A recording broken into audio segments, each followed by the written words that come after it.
All right, Lakers fans, let's talk. The dust has settled on that first-round exit against Minnesota.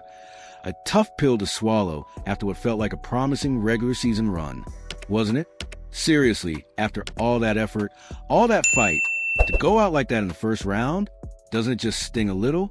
Because if there's one thing this franchise is built on, it's championships. Year in, year out, that's the standard.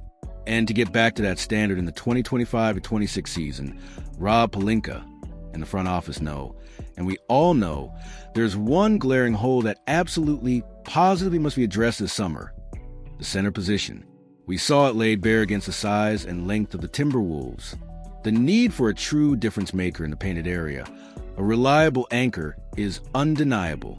And it's not like the Lakers haven't tried to fix this. Remember the trade deadline drama?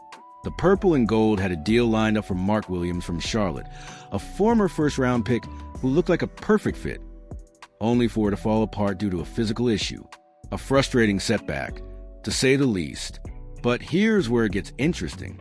What wasn't widely known at the time is that Williams wasn't the only big man from the Southeastern Division the Lakers had their eyes on.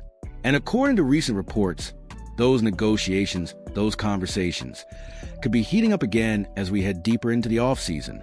We're talking about a potential move that could finally fill that center hole with a player who has deep ties to Southern California. Let's dive into the possibilities, because the Lakers are clearly exploring multiple avenues to shore up their frontcourt. First up, let's explore the trade route.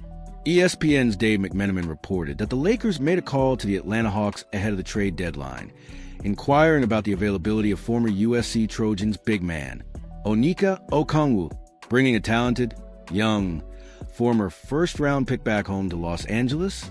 That's a narrative that just writes itself. So, what might it take to pry Okongwu away from Atlanta? Well, the latest projected trade scenario floating around suggests the Lakers would send Rui Hachimura, Dalton Connect, and a 2031 first-round pick to the Hawks in exchange for Okongwu. Now, on the surface, that package looks like it gives up slightly more than the failed Mark Williams deal would have cost. You're sending out a proven scorer in Hachimura, a promising young piece in Connect, and a valuable future first-rounder.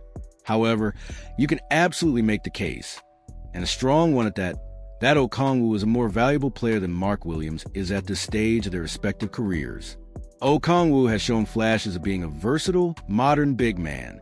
The Lakers desperately need a true difference maker in the painted area, as the report puts it, and swinging a trade for Okongwu will provide exactly that. He's got the athleticism, the defensive potential, and the ability to finish around the rim.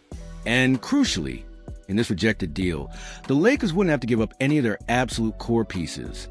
No LeBron, no AD, no major surprises there.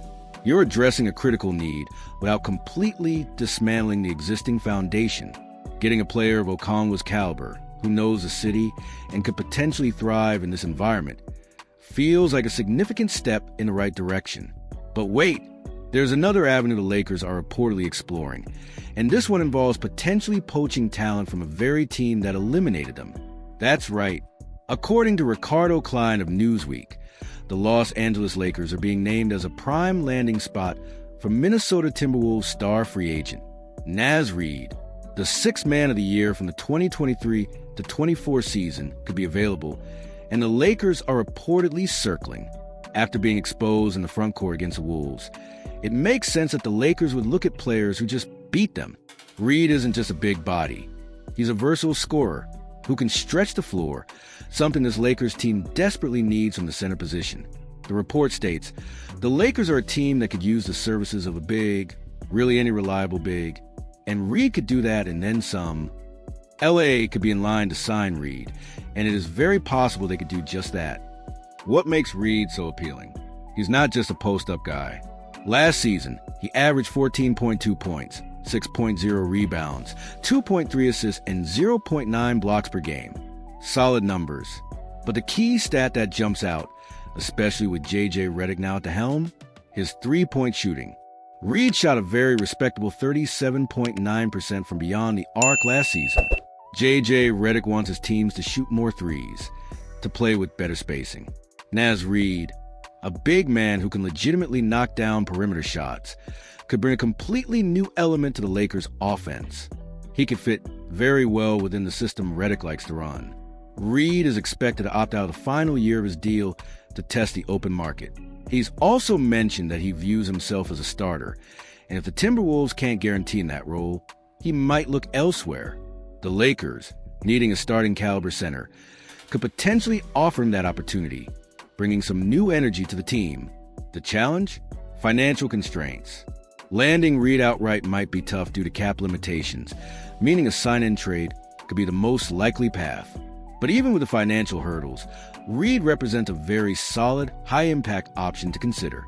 So, Lakers fans, we're looking at two distinct possibilities here. A trade for the young, athletic, USC-connected Onyeka Okongwu, or a potential free agent splash, likely via sign-in trade, for the floor-spacing Sixth Man of the Year, Naz Reid. Both players address the critical need at center, but they bring different skill sets and require different assets or cap maneuvers. Which path do you think the Lakers should prioritize?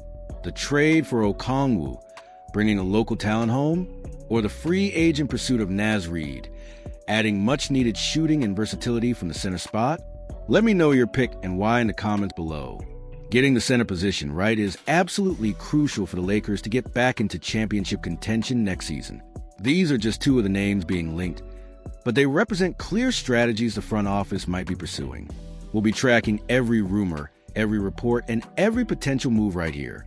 If you want to stay ahead of the curve on all things Lakers offseason, make sure you're subscribed. And hey, if you found this breakdown helpful and you're hyped about the possibilities, please do me a favor and smash that like button. It helps us reach more Lakers fans just like you.